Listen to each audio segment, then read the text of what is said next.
Good afternoon and welcome to the Alex Urbina radio show right here in your hometown station, KHTS. We're broadcasting from beautiful downtown Newhall, California, and I'm in studio with Ellen Tunick. Thanks for being here today. Of course. We're going to be talking about 20 brutal truths about life that no one wants to admit. You ready for that one? I am ready for that. I'm kind of excited because I can't wait to hear what they are. I found this article online, and I thought it was very interesting. I thought it would be a great topic to talk about. I don't know if we're going to get through all 20, but I'd love to chip away at it, even if we broke it down into 2 segments. Absolutely. Let's start with number 20. Number 20 is time is your most valuable asset. You need to prioritize how you spend it.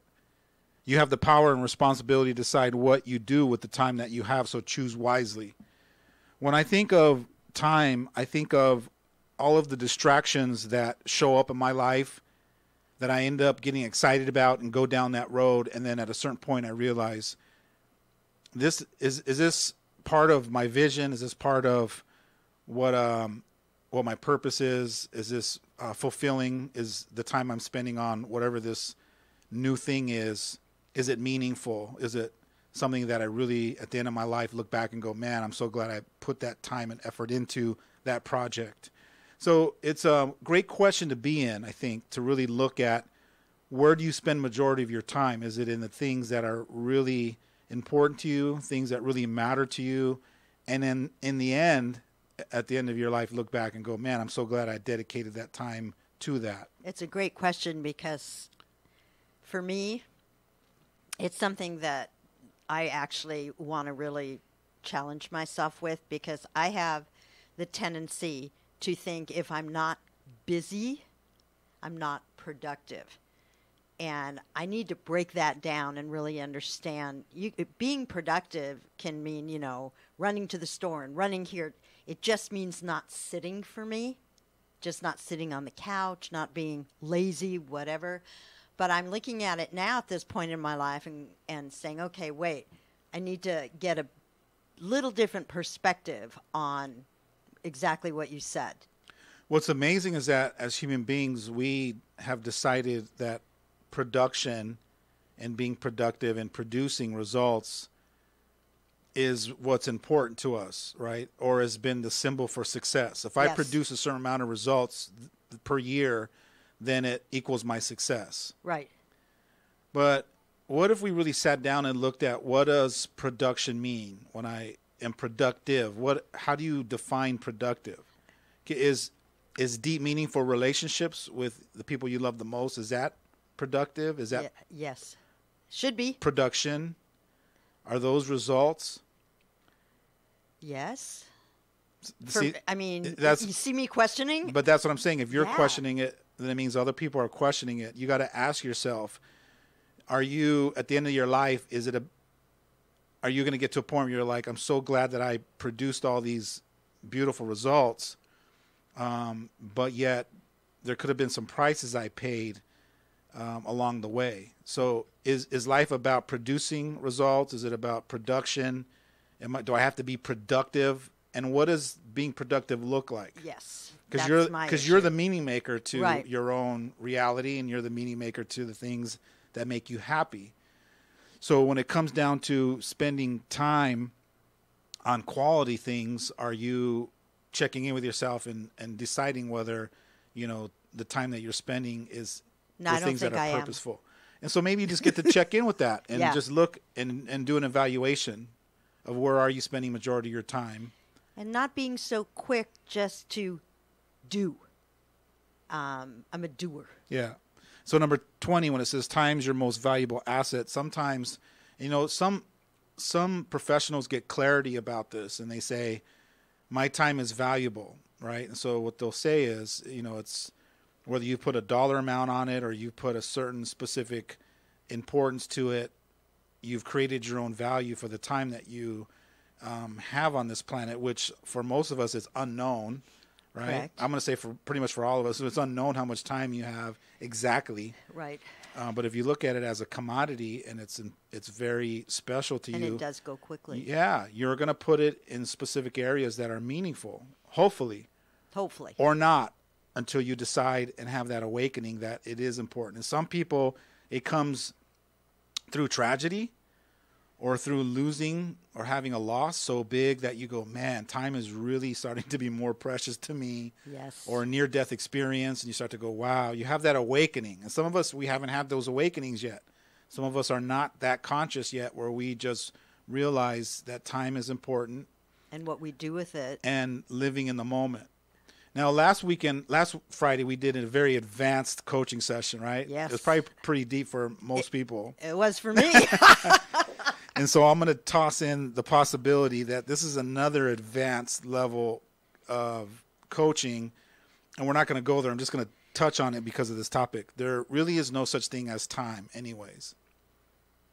Time doesn't really exist. Time is just something that collectively all of us human beings have created this structure with a clock that moves in a specific way that has us all make agreements, keep our agreements to having to meet you at this time.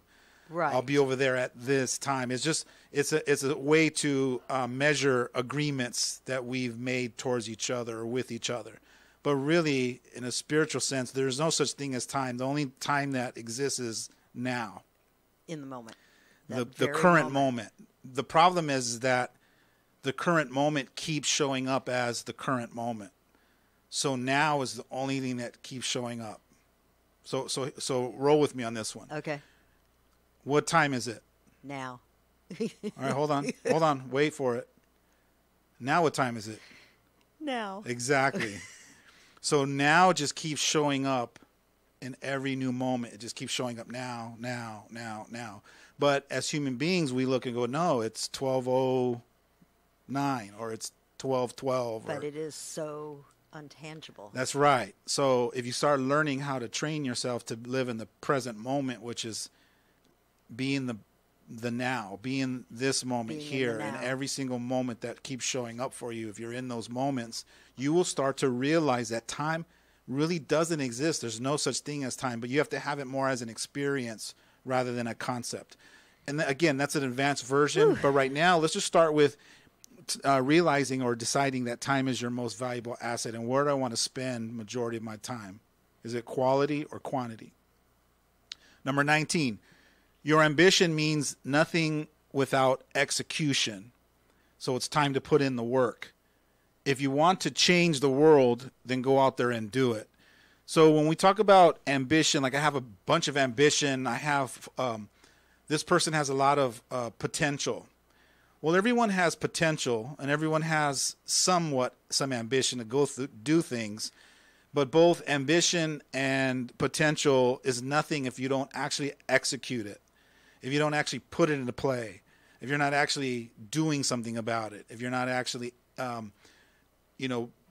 taking an action, doing some kind of an action with your potential and with your ambition, if you're not taking risks, if you're not challenging yourself and actually rolling the dice and going for it. That is such a big deal. So you take two people, let's say they both have a passion and an ambition about something. What is the difference between the person that just talks about the ambition and the person that creates the ambition and goes out and does something? It's so amazing to me. What's the difference? It's sort of similar to a statement I heard when I was a kid. It goes like this: knowledge is power. And I heard that in school. Right, I don't remember if it was high school or middle school. It's from the book. Yeah. It's from some clever person. Yeah. And then I thought, okay, so let me educate myself and gain a lot of knowledge. And then there was a certain point in my leadership journey and conscious development where I realized knowledge alone is not powerful. Because I know a lot of people are very knowledgeable, but they don't do nothing with the knowledge. Yeah. So for me, they just like to be pedantic and spout it. Yeah. And so for me, I thought, okay, what about knowledge plus committed action is power? Because now we go back to producing. You're actually producing a result. You're causing something to happen. Knowledge plus committed action now causes an experience. It manifests whatever it is that you're looking for as a result.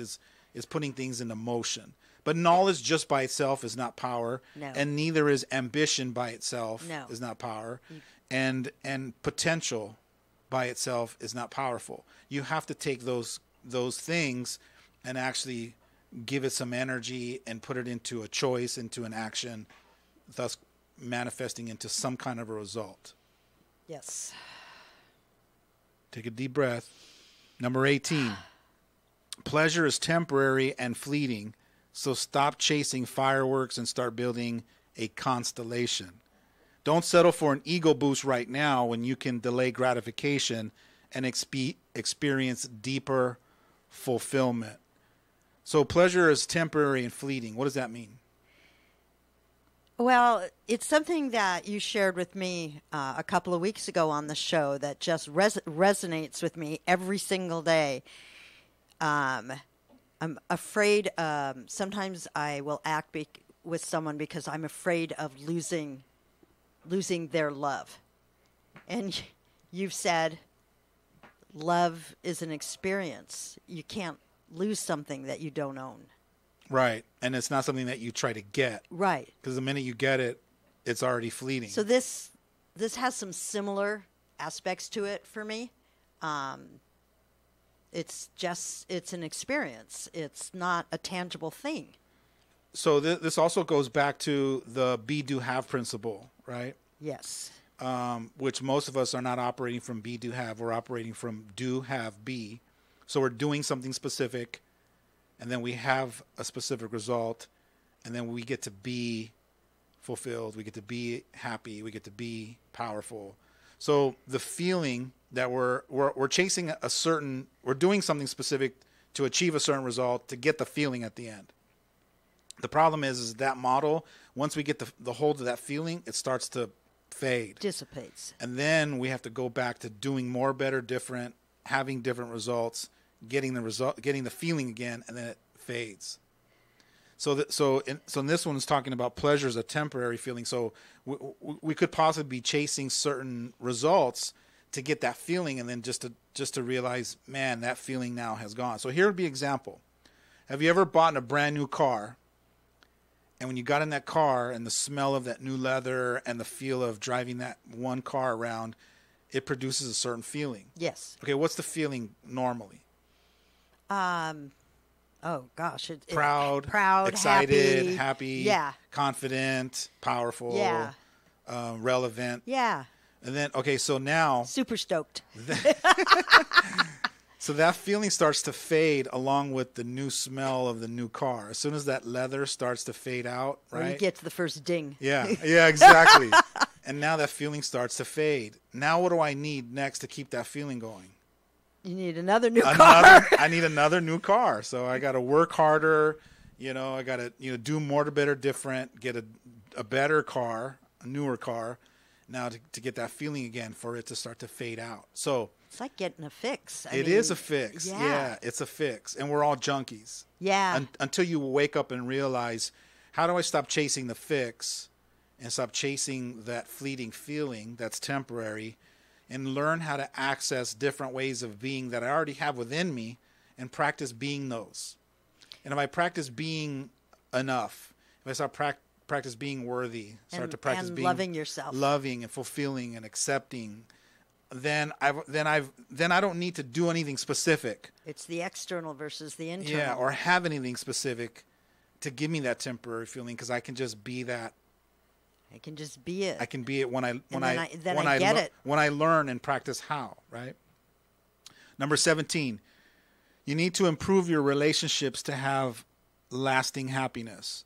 Relationships have a great impact on your well-being and happiness than your income or your occupation. So make sure you give your relationships the attention and work that it deserves.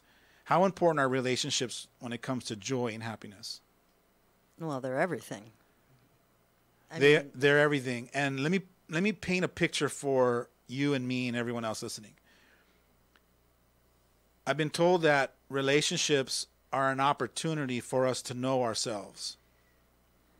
So in my relationship with you, right, if I was walking down the street and I saw a flower and I thought of you and I picked the flower and gave it to you, and as I'm giving it to you and you're receiving that and you're like, for me? And I go, yeah, of course. And you're Look like, oh how my God. happy I am. I'm envisioning Yeah. it. And so then in our relationship, I get an opportunity to give something to you, and then I get to experience myself as a giver. Now, if I have no relationships or anyone to give something to, then I can't experience myself as being a giver. If we sit down and talk and I'm sharing with you some of the things that happened in my life the last couple of weeks, now I have an opportunity to experience myself as someone who shares. Okay. If you and I are talking and I'm making eye contact with you and we're clicking, I have the experience of connection. But I can't have that outside of a relationship. Those kinds of experiences only happen inside of a relationship to someone or something. That's the purpose of a relationship, is to know yourself, is to experience yourself as. But they're also, you get an opportunity to experience yourself as a taker. Yeah. I can experience myself as being needy. I can experience myself as being angry. I can experience myself as hurting. I can experience myself as being an abuser. So there's the positive experiences, and then there's the negative experiences as well. So in relationships is how we're trying to figure out who I am. I'm deciding who I am in our relationship. Every interaction. I'm either getting the opportunity to choose to be loving, caring, giving, compassionate, understanding. You can be or, all those things. Or I'm choosing to be selfish, shut down, disconnected, not trusting. So in a relationship, it's just an opportunity there. Right. It's just a space for me to decide who I want to be, right? Well, you get that reflection. That's right. Yeah. There's someone else there that's giving me meaning to decide. They give you that feedback. To decide who I want to be in this moment, in this present moment that we just talked about. So number 17, you need to improve your relationships to having lasting happiness. So happiness and joy is different for everyone. Right. What I'm learning is not to decide that you bring me happiness, or that my wife brings me happiness, or that happiness is brought to the relationship from someone else. It's created within. Or I can just choose to be happy because I have the ability to be happy whenever I want. Because imagine if I decided you're responsible for my happiness and my wife. Go away, then what? Yeah, you can't be happy that's anymore? right. That's right. Then my happiness is dependent on others. Yeah. And you can't make others be around you forever. And the minute that one person decides not to be there anymore, what happens to your happiness? Right, it goes away. It goes down the toilet, and now you're depressed, sad, you're suicidal, you're anxious, you feel alone. Your whole self-worth goes down the toilet because you have put your own worth and your experiences and your complete validation as a human. Yeah, you put in the responsibility of the laps of other people. Yeah. And so to really dig down deep and build a solid context is that you have to develop this relationship with yourself first, and then give to yourself. Self-love, self-acceptance, self-confidence, self-assurance. I've been working on that every single day for the last couple of years, and it's not easy. It's been challenging, but very rewarding. If you say it's not easy, it won't be. Yeah, there's that. No wonder it's been so long. I'm glad that we've changed from your vocabulary from it's hard, right, to challenging. And then you just took 3 steps back and said it's not easy. So let's dial it back. It might not be challenging, but it's possible. Absolutely possible. And through awareness and conversations like these, being in the moment with myself. That's right. And realizing that the very first relationship out of all the beautiful relationships you have in the world, the first most important one is to yourself and or your higher power, if you decided you have one. And at some point you might even decide they might even be in tandem with each other. It's a co-creation. It's a universe. co-relationship. Yeah. So you can call it relationship, God, higher power, whatever you want to call it. You have to decide that you're going to have it from within. And so let's develop it from within and nurture it and really give it just give it all your love and all your beauty and your patience and your acceptance. And this is where being in the moment is critical, because everything that goes on during the day distracts you. So it goes back to time, commitment, action, and being in the moment. Absolutely. All right, we're going to take a quick break. When we come back, we're going to jump back into the list of the 20 brutal truths about life that you may not know or you might not want to admit. We'll take a break. Come right back.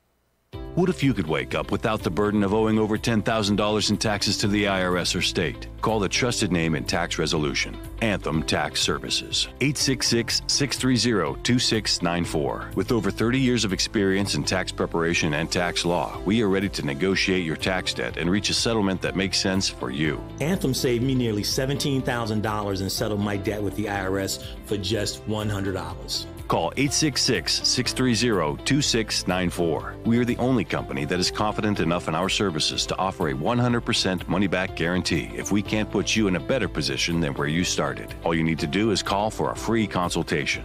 866-630-2694. You may even qualify to save up to 99% off your tax debt. Call Anthem today and we'll also take care of your tax case study for free, saving you hundreds of dollars. 866-630-2694. 866-630-2694. If you'd like to take your business up a notch, take a look at Elite Magazine. Linda and Mo Hafizi, owners of our Valley's two leading magazines, the Magazine of Santa Clarita and Elite. I'm so proud of Elite. It allows your advertisement to stand out. We distribute Elite to 50,000 homes and businesses. You'll find us in 1,900 local hotel rooms. Discover how Elite Magazine can help your business. Call 294-4444. Superior quality is second nature to us. Just ask our advertisers. The Art Gallery of Santa Clarita Artists Association, located in downtown Newhall on 6th Street between Railroad and Main, features local members' original artwork with changing exhibits every 2 months. Purchase affordable art for your home or as gifts. Open Friday through Sunday or by appointment.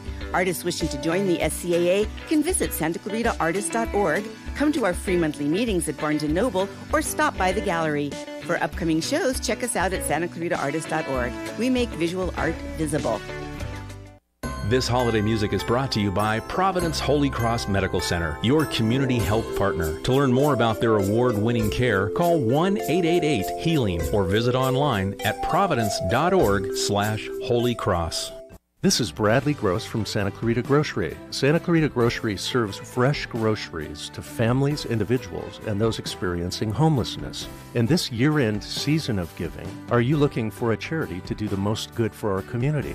At Santa Clarita Grocery, out of every dollar donated, a full 99 cents goes directly to the needs being addressed. As an all-volunteer-led organization, we operate on a 1% overhead, receiving no government funding for our operations in the community, resulting in us being one of the most efficient charities in the Santa Clarita Valley. If you are looking to support the good for our community, please consider partnering by donating to Santa Clarita Grocery. What is donated is specifically kept in Santa Clarita, helping over 3,000 families, including 5 other community charities. Please visit our website, santaclaritagrocery.org, or our Facebook, Santa Clarita Grocery, and or call our office to make a difference in our awesome town community at 425-7575. That's 425-7575. Hometown, your hometown station.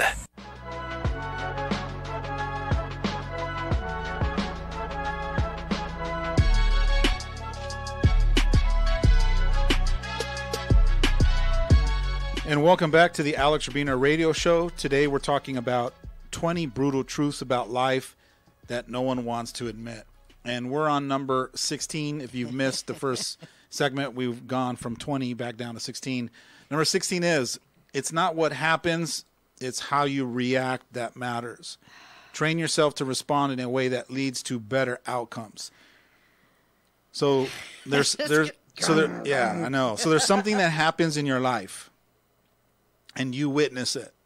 Witnessing it means you see it, you interpret it, you give it meaning, and then that meaning that you give it causes a reaction towards it, right? So here's an example. Something happens. We both see it. You're giving it its own meaning. I'm giving its own meaning to it. More or less a judgment. What most of us do. That's good. That's bad. That's right. That's wrong. That should or shouldn't have happened. Right. Now, depending on which one you choose out of all of those options is going to cause a reaction. So if I saw something and I decided that's not good, it's a bad thing, and it shouldn't have happened, then how do you think I'm going to react to that? Not in a very positive sense. Right. I'm going to not like it. I'm going to go into a psychological resistance of it happening, not wanting it to be here. I might get upset or angry or disappointed. And then that causes now the emotions, the heavy emotions that I say I don't like. Right. That are attached to that. Now, I could be having that whole interpretation, but on your end, you saw the exact same thing, and then you gave it a different meaning, whether you stayed neutral or you decided, maybe this should have happened, and maybe it could be a good thing, even though I can't see it now, which causes a different type of reaction to it and a different type of feeling. And now I'm wondering how we just saw the same thing. Is your perspective skewed? You can go, yeah, it kind of is. Yeah, but it's my choice to skew it. But it's skewed into a way where I don't give it a meaning that disempowers me. I give it a meaning that I could create an empowering outcome, right? Just like it says, train yourself to respond in a way that leads to better outcomes. So many things that happen. People will say things, you'll see things, whatever that is. And it literally, like I was saying earlier, there's a hum that starts inside when you see something or you hear something or someone does something. And that hum, you can attach whatever you want to that hum. Positive, negative, or nothing at all. And it's awesome to be able to work on sometimes doing nothing at all. And literally sitting in it's humming, it's neutral, it's not good, it's not bad, it just is. A lot of times that's the starting point that I have a lot of my clients start, which is just practice being neutral for 30 days. A lot of us don't know neutral exists. We see something and automatically in a blink of an eye, we decide good, bad, right, wrong, should or shouldn't. So then we're reacting to things. We're not being proactive to things. So sometimes getting yourself off of being reactive and automatic judgment or automatic pilot, introduce them to being neutral or practice being neutral of all things for 30 days. And let's say you decide, I'm going to be neutral on stuff for 20 minutes, then decide good, bad, right, or wrong. What you start noticing is when you're neutral for even 5 minutes, it opens up the possibility that you can see it multiple ways, not just the one way that you have trained yourself to see it. We have a thing in our family that says wait 3 days and do nothing. There you go. Beautiful. And it's a great example of take a deep breath and then you can decide. And so a lot of times, here's a great example. Someone sends you a text message and it triggers something in you because you looked at it and you automatically applied something. You to made that an text. Assumption, right? That I can't believe they said that, did that. That's disrespectful. But you go on this tangent. But if you just stop and you read it and go, deep breath. Yeah. I'm going to reread it later on tonight when I get home or tomorrow morning. I guarantee you when you reread it later, you're reading it with different eyes. You're not reading it from reactiveness. You're reading it from a different place. You can actually see and hear and interpret it in a total different way. But most of us aren't that patient. We just very reactive. We go right with first gut, and then we respond in a way that now triggers them, and then they respond. And then it all starts. And before you know it, you're in this full-on... Right, and somebody's having to apologize, and that's not what I meant, and you could have avoided all of that. I've just found working on feeling the hum and doing nothing is very peaceful. It brings me peace that I'm not required to go one way or the other. I don't have to go anywhere with it, and that brings me peace. I love it. Number 16, it's not what happens, it's how you react to what happens that really matters. Number 15, investing in yourself isn't selfish. It's the most worthwhile things you can do. You have to put on your own gas mask to save the person sitting right next to you. I think this is something like,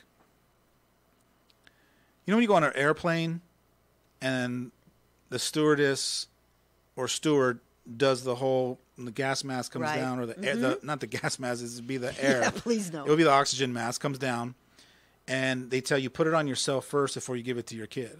So you can function. Well, yeah, because imagine the gas mask comes, and you're like, here, honey, and all of a sudden you pass out. Now you're dead. Now you're. A great analogy. Yeah, so you have to first go shh, shh, shh, because you're the one that has to. Everything revolves around you. You're the leader of your family, your child. While I was growing up, I must have heard at least once a day, "Don't be selfish." That was a mantra in my home. Yeah. Don't be selfish. So I grew up thinking that being selfish was a four-letter word. It was a horrible thing to think, do. and I heard that too growing up. I think it came from culture or religion. It came down the pipeline from our parents, who heard it from their parents, and they were raised as, take care of people, don't be selfish, think of other people. Do for others before you do for you. That was. Yes, but it's more of a fear-based conversation. Yeah. Instead of, let me first do it for myself. When I'm winning, then I can help other people win. When I'm learning, I can help other people learn. It's giving from overflow. It's giving from abundance. Yeah, when I'm loving, I can help other people to love. Yeah, absolutely. However, if you're trying to give from an empty bucket, and you're not winning, or you're not growing, or you're not learning, you're not discovering, if you're not evolving, but you're trying to help other people, that's not very profound. And you'll see this sometimes in some industries. Let's take a service industry like in the medical field. You have people that become nurses because they have this beautiful heart to want to give and help. And so they go into helping medically, where you're there to support people in healing, and they'll start to make their life about helping other people, but they won't be helping themselves.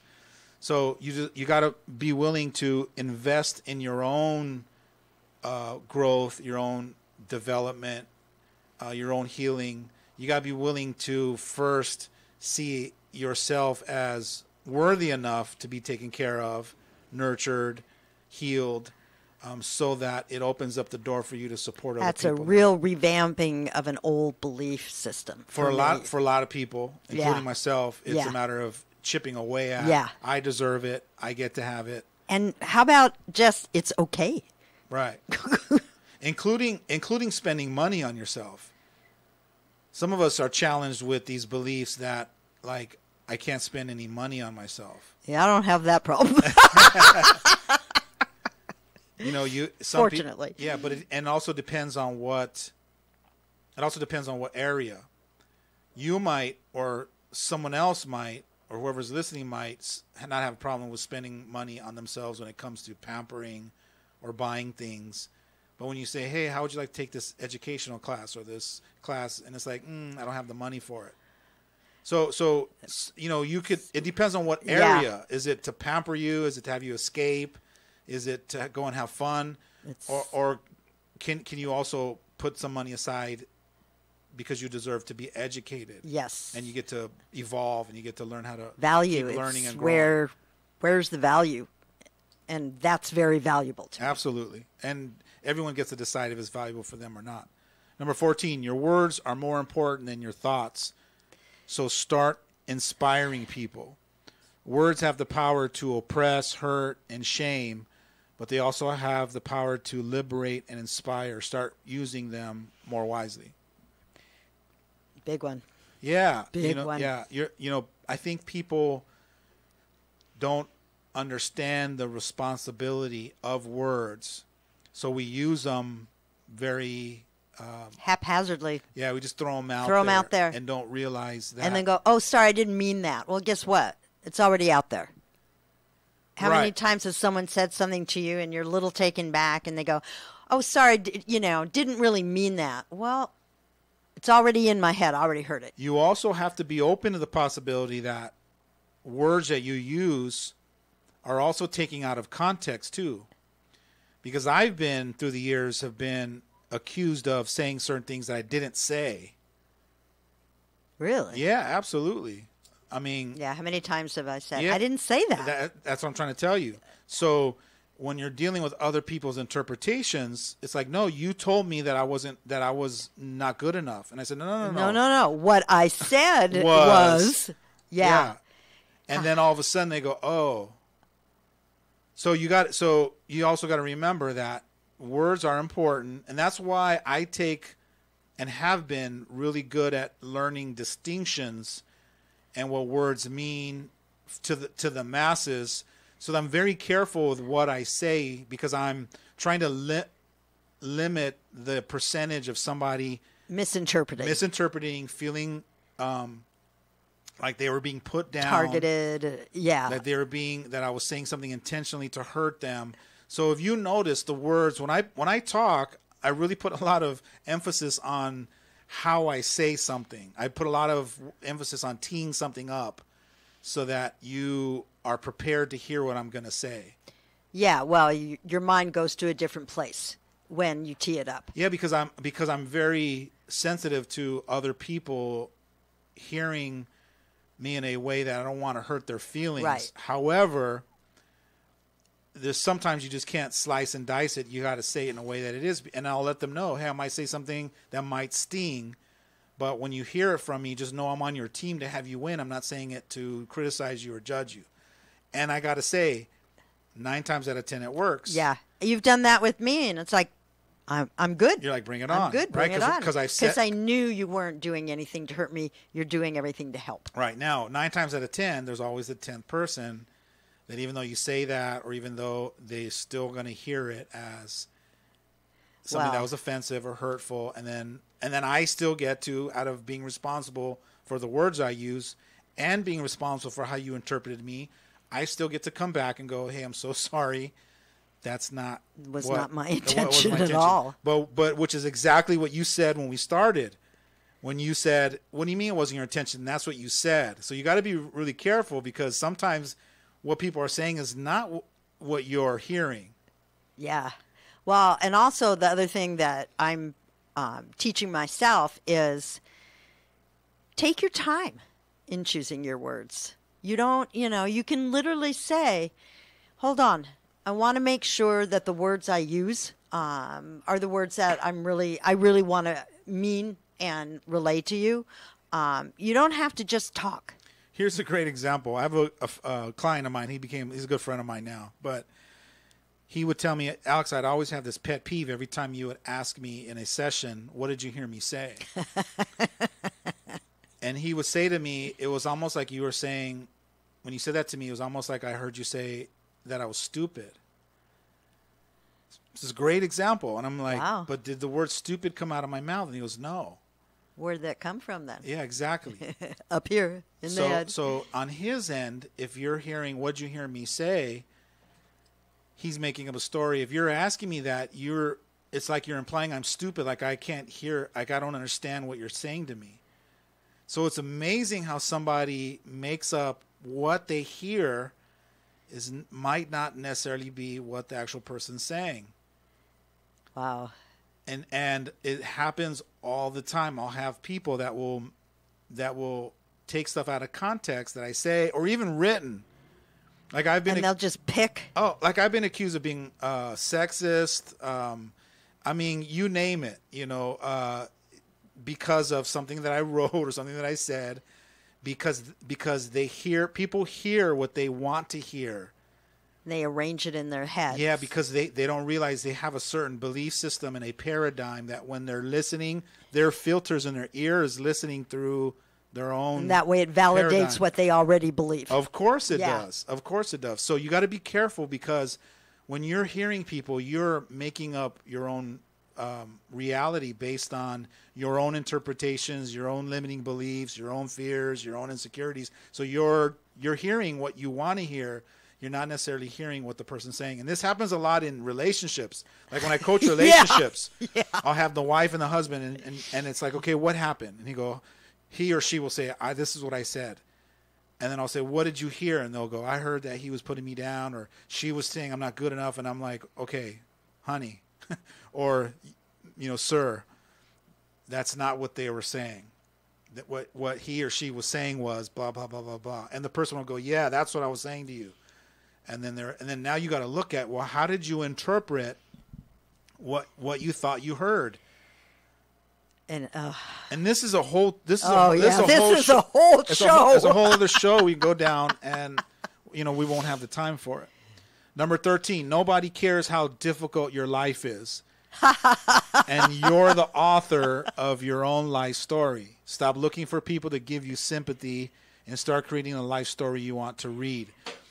This is one of the beautiful wake-up calls I got in my early 20s when I started to do personal development, transformational work, and started on my own journey, was realizing that the things that I was complaining about, the things that I would call someone up and create a pity committee and get everyone going to tell my story, it was that I was unconsciously looking for validation, sympathy, pity, attention, unknowingly, unbeknownst to myself, that I was seeking these payoffs under the table that I didn't know I was doing because it was all unconscious.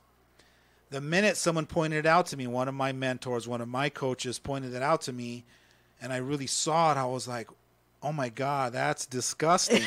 No, really. Yeah. I was like, it was everything you didn't want to be. That's not how I want to be perceived in the world. Right.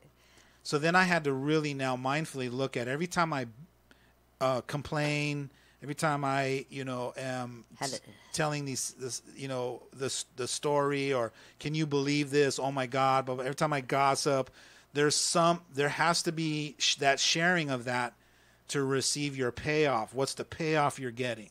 This is one of the biggest wake-up calls I've ever had in my life, which is one of the reasons why I don't complain a lot of times and am gossiping. That doesn't mean I'm perfect. Right. I'm just letting you know, if you hang out with me, you're conscious and aware of it. So the more you hang out with me, I mean, I can ask you, how many times on a hand have you ever heard me complaining about, oh my God, I can't believe this happened, so and so did this to me, right? I can't. That's what I'm trying to say, is being the victim version. That was the word I was going to use.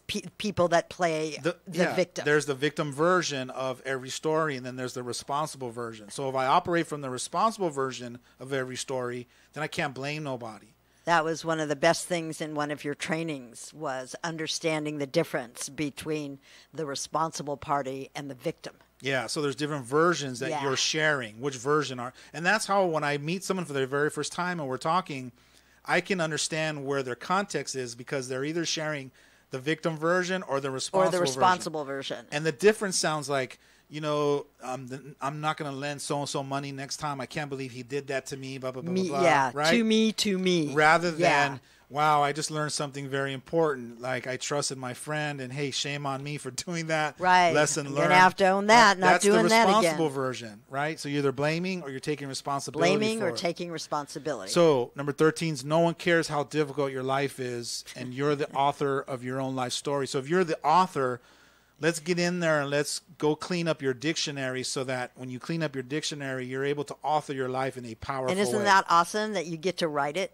Yeah. Well, you are writing it. Yeah. Some of us don't realize that we're even writing our own life story. And how we can rewrite it. We think that everyone else in our life is writing our chapters for us. All right, we're going to take a break. When we come back, we're going to take it to a whole nother level, or we'll just wrap up the show. Stay tuned for more of the Alex Urbina radio show right here in your hometown station, KHTS. Santa Clarita, bedbugs are taking over our city. They've invaded our homes, our businesses, and most importantly, our sleep. If you have suspicious bites that appear nightly, or have a bug that you need ID'd, your best option is to make one call to All Pro. We offer a 100% guarantee that your bedbug issues will be solved with heat in one treatment. No need to tent or spray your house with chemicals. Heat is all you need. Call 661-298-2200 or text me a bug picture to 661-645-0540. It's time to sleep tight again, STV. La Esmeralda is home to truly authentic Mexican food. This family-owned restaurant prides itself on its fresh-to-order menu. Even the tortillas are made in-house. If you have a taste for sizzling fajitas, flautas, or menudo, you have to try La Esmeralda's Mexican and seafood restaurant. Dine in or order out for the most authentic Mexican food Santa Clarita has to offer. Their Taco Tuesdays, it'll turn you into a regular. La Esmeralda on Bouquet at Haskell. We host a lot of company events. KHTS owner Jerry Cerati Goldman. My first call is always to AV Party Rentals. AV Party Rentals has everything you need for your company party. Visit their large and beautiful showroom in Newhall and discover how AV Party Rentals can create that extra accent for your company party. No worrying, no stress during setup because their delivery staff is friendly, efficient, and willing to go that extra step to make things easier. On Newhall Avenue and Carl Court, or plan your party online at avparty.com. Your hometown station, KHTS.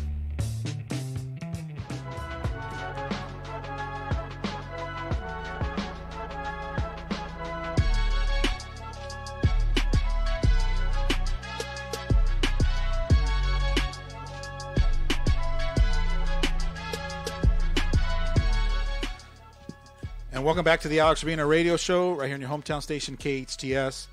We're talking about the 20 brutal truths about life that no one wants to admit. We've gone through 13 of them. We're moving on to 12 with the 6 minutes we have left. Number 12 is, now is the only time that matters. Stop wasting it by ruminating on the past or planning the future. You can't control the past, and you can't predict the future. And trying to do so only removes you from the one thing that you can control, which is the present moment, which is the only thing that exists, like we talked about earlier.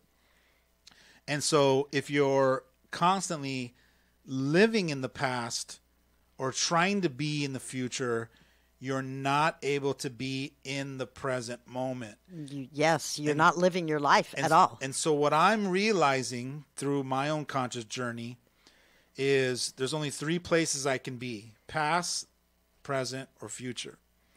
And every time I'm not in the present moment, I'm either in my head thinking about the past or the present.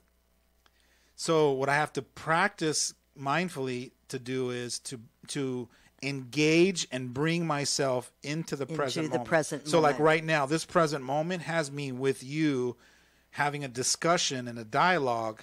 And so I'm putting everything I can into being here with you in this moment. Now, if I'm worried about something that's going to happen when we leave or something I have to do, is that taking me out of the present moment? 100%. Where is it putting me? In the future.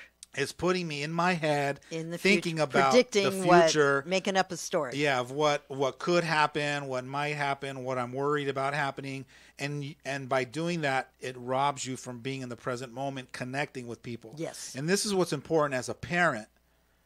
You have to realize that when your son or daughter walks up to you and goes, "Mom, can I talk to you for a minute?"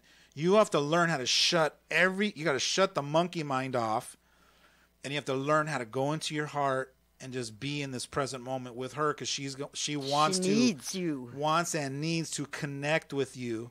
She needs to be seen and validated in that moment, and you got to be conscious and aware and present in that moment. Doesn't matter why. No, it doesn't matter. What matters is that this is what she needs from you in this moment, and as a conscious parent, this is what she expects you to give her. Now, if you're not a conscious parent, you're totally unaware that that's even happening later, and you're just giving her right, you're there giving her the face and the lip nod, service, but you're not hearing her because you're thinking about still stuff that you haven't shut the mind off yet. So being present is, I think, what's really important. And then also it says you can't control the past and you can't predict the future. So if those are games you can't even win, why bother playing them? It comes to the conclusion of, why am I playing a game I can't win? It goes back to the very first thing, wasting time. That's right. So let's just learn how to be in the present moment. All right, number 11. Your talent means nothing without consistent effort and practice. So this is similar to the one we did earlier about ambition. Having ambition and potential and talent. Or knowledge. All 4 of those. You can have all 4 of those. And do nothing with them. And then just decide I'm not going to do nothing with them. That doesn't mean that you're bad and wrong, because there's plenty of talented, wise, people that just decide, that's not how I want to live my life. I want to live my life being connected to people in my family and my relationships. And so I'm just not going to, and if that's fine. They're making a conscious, committed effort to not be that and be present with their family and create that kind of value for themselves, so be it. But thinking that you're talented, believing that you're all knowledgeable and all that kind of stuff, but if you're not putting it into play, what's the experience you're having? And this is one of the things that I've noticed about the millennials, and more important, the newer generation, the I generation. These kids are so smart and knowledgeable that they have all the information in their head. Too much. But they believe, but I believe that they believe that because they know it, they don't have to do anything. That knowing is enough. And knowing, in today's world, in a world of relativity, knowing's not enough. You actually have to be being. So you can think I know that I'm a loving person. And then the question is but what are you doing about are it? the people in your life, do they know that? Do they experience you as a loving person? Or are they just supposed to know it because you say it? Because you know yourself as it. So the question is are you practicing it? Are you being it? Are you showing up to other people as a loving, caring, compassionate, patient person? And this is great in parenting. Because I'll ask the parents when I'm coaching a family, I'll ask the parents, rate yourself in loving, caring, compassionate, patience. And there's 8s and 9s, 8s and 9s, 10s. Until 8s, the 9s, patience 10s. part? Well, no, it'll be 8s, 9s, and 10s. No, it's usually the vulnerable. It's a 4 or a 3. But the higher numbers, and then I'll ask the kid, and they'll be like, my mom's a 5, my dad's a 4. So how you think you are and how you're showing up are two different things. That's all the time we have. Thanks for joining us on the Alex Urbina Radio Show. Stay tuned for all the other great shows we have right here in your hometown station, KHTS.